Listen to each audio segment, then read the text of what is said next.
75% of people, according to the MSNBC news, has been insanely propaganda targeting the left propaganda. I mean, it just doesn't. I mean, yeah, I guess there are some that are worse than MSNBC, but in terms of the major networks on cable news, MSNBC is by far, in my opinion, the worst. And just every level. I'm not going to go into a huge rant about MSNBC. You all know how terrible they are. But when they come out and they admit that 75% of the country thinks that we are headed in the wrong direction 1 year into Biden's presidency, that is absolutely coffin nails. That means, folks, that since then, I mean, it's probably north of 80%. There's got to be almost nobody in the country left at this point. I mean, I know I'm sort of, speaking in hyperbole here. I know unfortunately, there still are, a massive amount of people out there who are asleep. But almost nobody in the country, when you look at the grand scope of the population, thinks that we're in a good space right now, because how could you? Everybody's life is getting worse by the day. Prices are soaring. Wages aren't going up. It's the same story you hear over and over. I mean, we already had, Trump had obviously turned things around. Things were getting so good for people. Had Trump, obviously we could talk all day long about what could have happened if he just went into his second term and continued to make America great. Heck, we were certainly headed in that trajectory where everything was getting better for everyone. But as soon as Biden got into office, things have just absolutely nosedived. And even when things were going really well, let's face it, folks, most of the country was still living paycheck to paycheck. Things were getting better financially, but most people, including myself really, fundamentally were living paycheck to paycheck.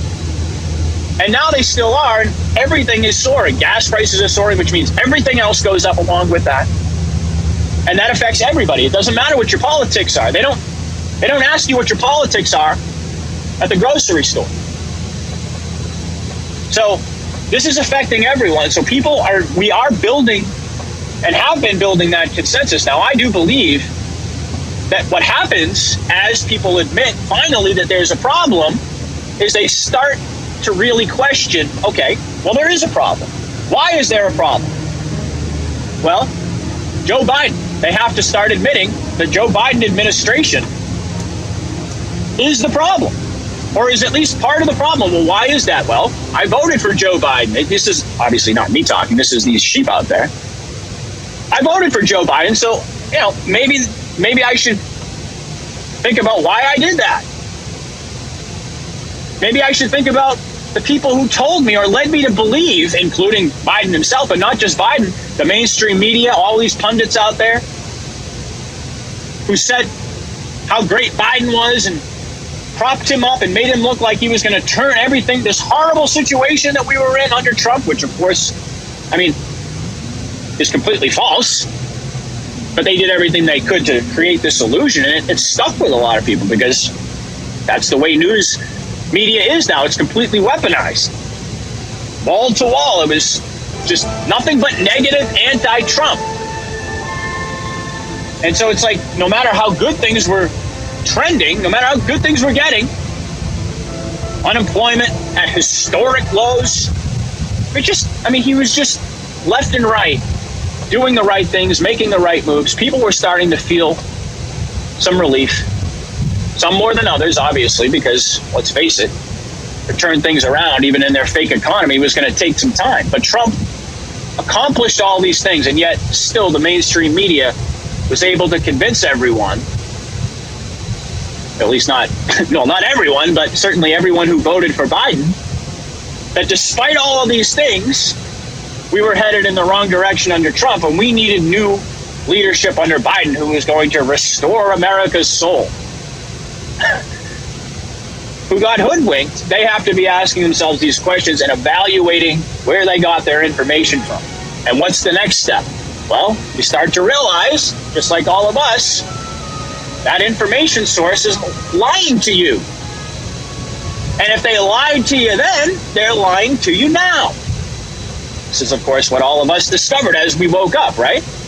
I mean, if somebody's a liar, a leopard doesn't change its spots. If you lied about something yesterday, you're going to lie about it today. And so what's the next step after that? Well, people start looking at alternative information. And hasn't that been exploding? Hasn't that been just absolutely epic, the growth of alternative media over the last several years? I mean, it continues every single day. More and more people are coming to us to get their information, because while we may not have all the answers, we're at least doing the best that we can to try to give people the truth in a world, like I said, that seems devoid of it on certain days.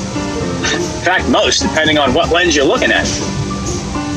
But thank God for Q. Thank God for this military operation to reveal this intelligence to all of us, because I really do believe that without Q, I mean, we'd already be in civil war.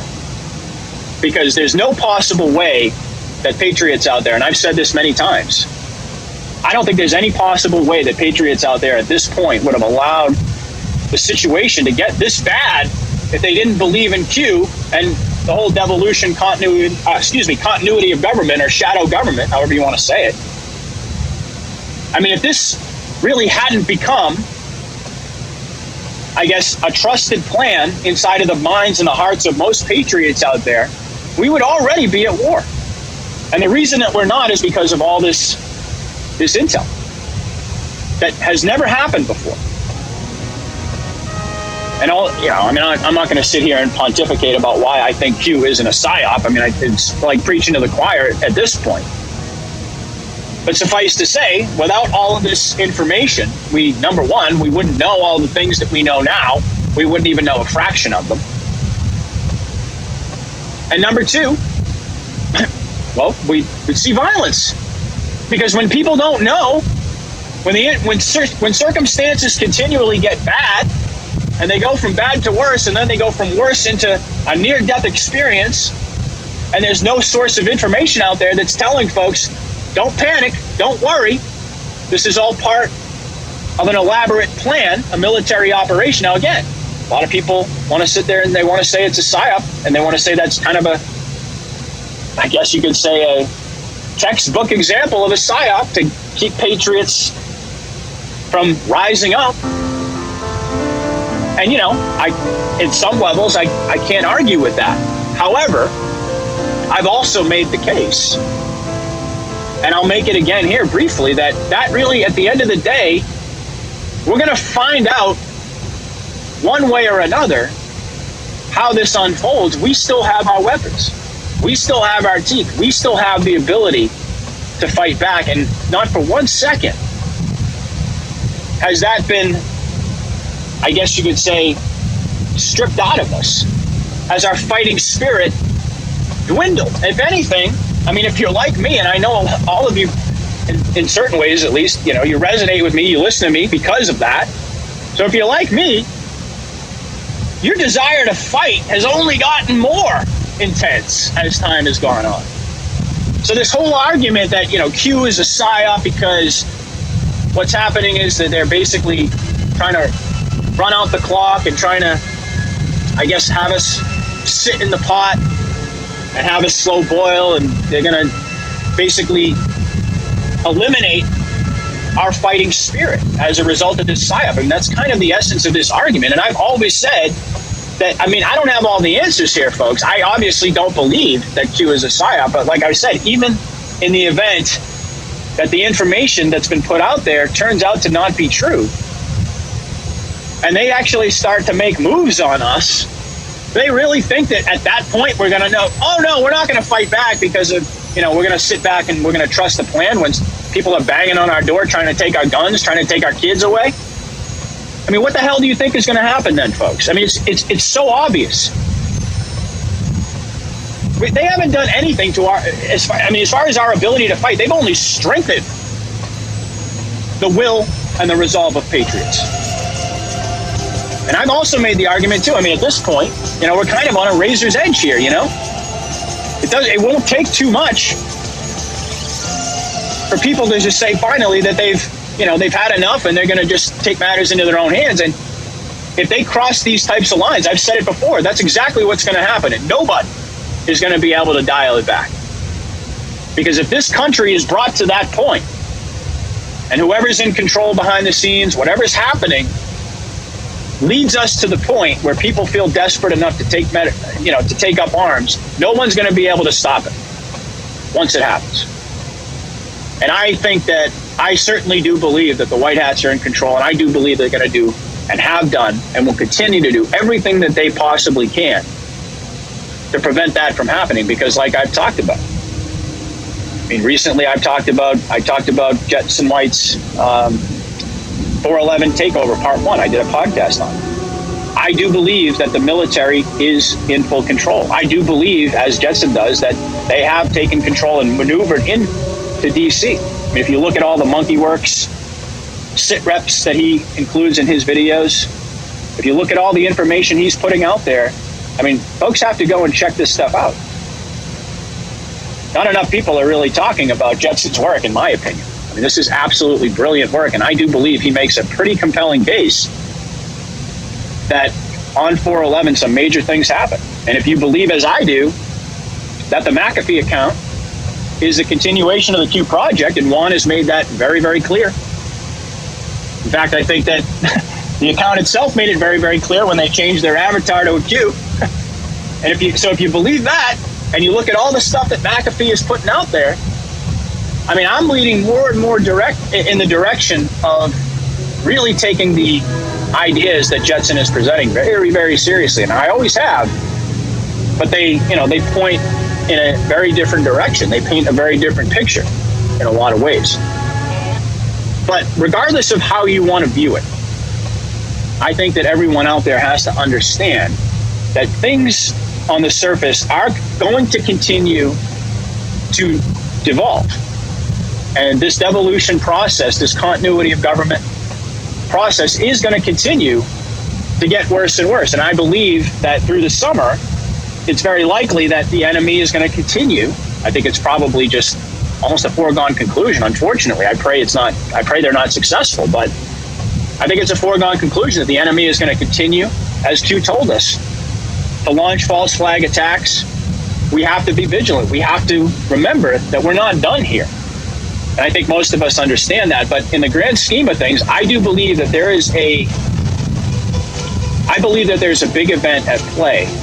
Something that's really not just one thing, but several things that are so big and so monumental, and actually, in reality, so few people out there are even talking about, that are very likely to occur in the coming weeks and months, that are going to absolutely, well, we've talked about the near-death experience, they're going to qualify. I do believe, and I'm not here to be a doom and gloom guy. Everybody knows that, because I've stated unequivocally on many occasions, no matter how dark it gets, I do believe at the bright moment, at the very last moment, when it looks as if there's no hope, when it looks as if we've completely lost to the enemy, that we've, at that point, I think probably a lot of people are going to feel like they've been lied to, they've fallen into a trap, and all the people who said that Q was going to save us and the military is going to save us, and I think things could potentially get to that point, and they're continuing to get to that point. You see more and more people, unfortunately, saying that they're giving up on the plan. And I've talked about that. I'm not going to get into it today, but we're seeing things trend in that direction. And I believe as things continue to devolve as they're intended to, as we move toward these epic moments, this crossroads really in the history of human civilization, something like nobody has ever seen anything like this before. And I do believe that by the end of it, and I mean, I haven't really talked about this that much, because I've really been looking at the end result here kind of through the lens of really the dominant narrative out there. But I do believe, because not a lot of folks are really talking about the hand of God moment. I mean, Juan certainly is, and there have been others at certain moments, but we're focused on Durham, we're focused on the different aspects of what's happening on the surface, and that's understandable. But I think really what we should be focusing on more and more as we move toward this climactic moment that we're in, the season, is that the hand of God moment is really what we should be talking more about and thinking more about.